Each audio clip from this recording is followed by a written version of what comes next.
الا قلت لك انا هاد الصيف يقدر يبدل حياتك كامله، واش غادي تصدقني؟ باقي شهرين تقريبا، وبعد شهرين غادي يكونوا غير جوج ديال الناس.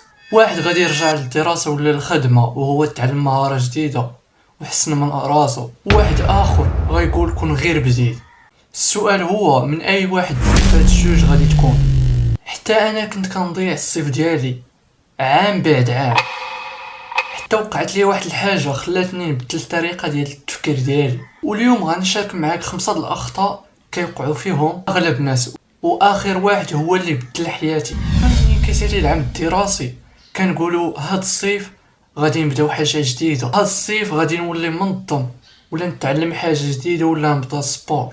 ولكن اول نهار كنصدقوا قابلين غير التليفون وكنقولوا غير 10 دقائق، ولكن من بعد كتولي ساعه ولا اكثر، وكنقولوا بعدها غدا نبداو. ولكن هاد غدا كتكرر حتى يسالي الصيف كامل. والمشكل ماشي غير الصيف، المشكل ان العام كامل كيتكرر نفس السيناريو.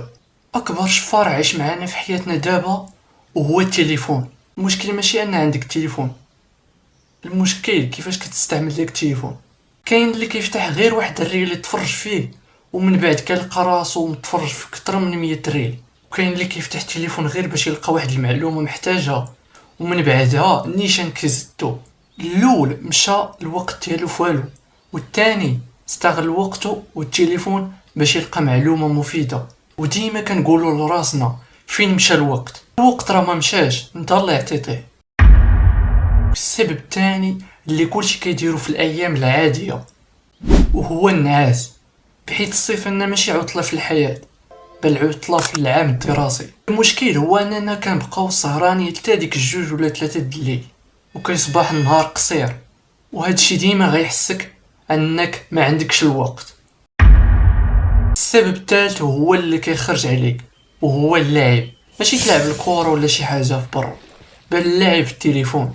يعني شي العاب ما تقدرش تتبعهم، كنقول ليكش ما تقصرش، بل خذ لعبه واحده وماشي مشكل تخليها في اوقات الفراغ ديالك، ولكن ما تضيعش فيها وقت بزاف. بحالي لعب بيس وكنستمتع، ولكن عمرها خاصها تكون الحاجه اللي ديرها في النهار ديالك. اللعب خاصو يكون مكافأة ماشي هروب من الواقع. السبب الرابع واللي 90% كيديروه وحتى انا كنت كنديرو، وهو كتقول هاد الجمله وهي نبدا غدا. هاد الجمله دمرت احلام ديال الناس بزاف، وحتى انا كانت غدمرني. كون ما كنت تخلصت منها محال واش غتشوفني اليوم قدامك. الغلط اللي كنديرو كنقولوا انه غدا الاثنين نبداو ولا السيمانه الجايه ولا العام الجاي، ولكن الحقيقه اللي خاصك تعرفها هي الا ما بديتيش اليوم غتلقى راسك غدا كتقول نفس الهضره. دابا غنقول لك واحد الحاجه اللي بدلاتني وان شاء الله حتى انت غتبدلك. انا كنت كنفكر واحد الحاجه كبيره هي كيفاش نبدل حياتي كامله، ولكن هاد التفكير ديال تبدل حياتك كامله في نهار واحد مستحيل، وهاد التفكير ما غيخليكش توصل لحتى حاجه، خاصك تبدلو. دابا غتسول راسك كيفاش تبدل هاد الفكره.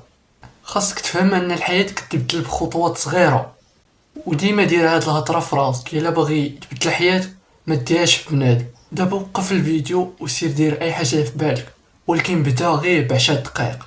مع الوقت ومع الاسابيع غتلقى راسك كتزيد كل نهار من 10 دقائق حتى 30 دقيقه حتى لكاع ساعات المكانه ولا كتر كاع. ومع الوقت الا كدير هاد الحاجه كل نهار من بعد مده غتصدم من النتيجه. ودير حاجه في بالك، ما توقفش كيما وقع لي انا في هاد الشين ملي وقفت واحد الشهر. الصيف ما غاديش يبقى دغيا غيدوز، اللي غيبقى هو داكشي اللي درتي فيه. القرار بين يديك انت، يا بعد شهرين تقول الحمد لله بديت، يا تقول كون غير بديت. الا وصلتي لهاد اللحظه في هاد الفيديو كنشكرك وكنتمنى لك التوفيق في حياتك. ما تنساش تكتب لي لتحت شنو الحاجه اللي غتبدا بها اليوم، ونتلاقاو في الفيديو الجاي ان شاء الله.